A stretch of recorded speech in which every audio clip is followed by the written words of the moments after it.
हैं हमें page number 2 में। देखिए अब यहाँ तक का स्टोरी वो सारा डिस्क्रिप्शन दे रही है। देखिए इस पिक्चर में ऊपर दिखाया मिसेस पम्फ्री जो रहती हैं वो अपने डॉग को लेकर अपने साथ कैसे चलती हैं, और आगे जो है वो डॉक्टर है। तो I tried so sound severe, now I really mean this, if you don't cut his foot right down and give him more exercise he is going to be really ill।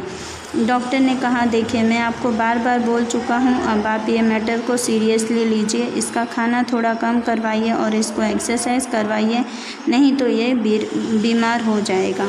You must harden your heart and keep him on a very strict diet. आपको अपने दिल को थोड़ा control रखना पड़ेगा, आपको उससे थोड़ा दूर रह के और इसके साथ स्ट्रिक्ट बनना पड़ेगा इसके खाने पीने को लेकर। Mrs Pumphrey wrung her hands, oh I will mister Herriot.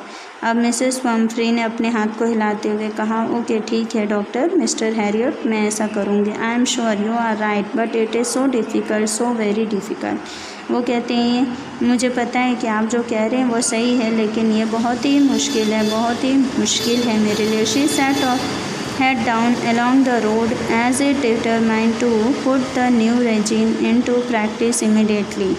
अब इसके बाद में उन्होंने क्या किया, she said of head down, अपनी मुंडी को उन्होंने नीचे झुकाते हुए रोड की तरफ वो जाने लग गए। As if determined to put the new regime into practice immediately. अब उन्होंने ये समझ लिया था कि उनको जो डॉक्टर ने सलाह दी है वो बहुत जल्दी उनको करना पड़ेगा।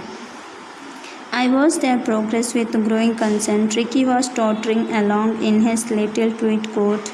He had a whole wardrobe of these coats for the cold weather and a raincoat for the wet days. He struggled on, dropping in his harness. I thought it wouldn't be long before I heard from Mrs. Pumphrey. अब doctor बता रहे हैं कि मैं देखकर अच्छी तरह से समझ गया कि इन्होंने उसके लिए कंसर्न बढ़ा दी है, यानी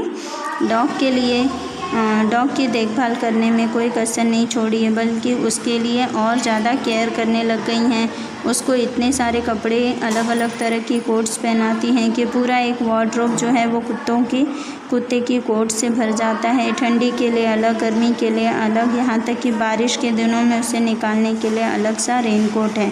तो इस तरह से अब ये सारी सुख सुविधाएं उन्होंने डॉग को दे रखी थी। तो अब मिस पम्फ्री के लिए ये सब छोड़ना थोड़ा सा मुश्किल हो रहा था। The expected call came with in a few days. Mrs Pomfrey was distraught. अब कुछ दिनों के बाद में कॉल आया और मिस पम्फ्री जो थी वो पूरी तरह से परेशान लग रही थी। Tricky would eat nothing. Tricky कुछ भी नहीं खा रहा। Refused even his favourite dishes and besides he had bouts of vomiting. तो वो अपनी फेवरेट चीज़ें भी जो खाया करता था वो भी नहीं खा रहा है, और बल्कि उसकी जगह पे वॉमिटिंग कर रहा है बार बार। He spent all his time lying on a rug painting.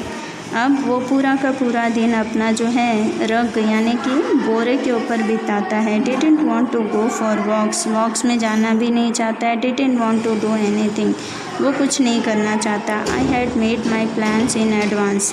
और वो कहती है मैंने तो अपने सारे प्लान्स एडवांस में बना लिए थे।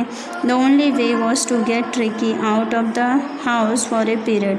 बस इतनी का ही वेट कर रही थी कि ट्रिकी जल्दी से घर से बाहर चले। I suggested that he be hospitalised for about a fortnight to be kept under observation. तो मुझे लगता है कि ट्रिकी को 15 दिन तक के लिए हॉस्पिटलाइज करना पड़ेगा और उसको आप अपने अंडर ऑब्जर्वेशन यानी डॉक्टर की देखभाल में वो रहें।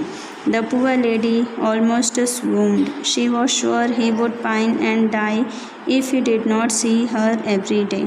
अब वो लेडी मिसेस पम्फ्री जो बहुत दुखी हो गई। उन्हें लगा कि अगर 15 दिन उनका डॉगी उनसे दूर रहेगा तो वो पूरी तरह से लस्त पस्त हो जाएगा और हो सकता है कि वो मर ही जाए अगर वो उनसे रोज़ाना न मिले तो। But I took a firm line. Tricky was very ill and this was the only way to save him. In fact, I thought it best to take him without delay and अब लेकिन उन्होंने अपने दिल को थोड़ा सा कठोर बनाया और उन्होंने निर्णय लिया कि कुछ भी हो जाए, अगर ट्रिकी बीमार हो रहा है और उसकी तबीयत और बिगड़ जाए, इससे पहले है कि मुझे टाइम वेस्ट नहीं करना चाहिए और इसे डॉक्टर के पास ले जाना चाहिए हॉस्पिटलाइज करने के लिए।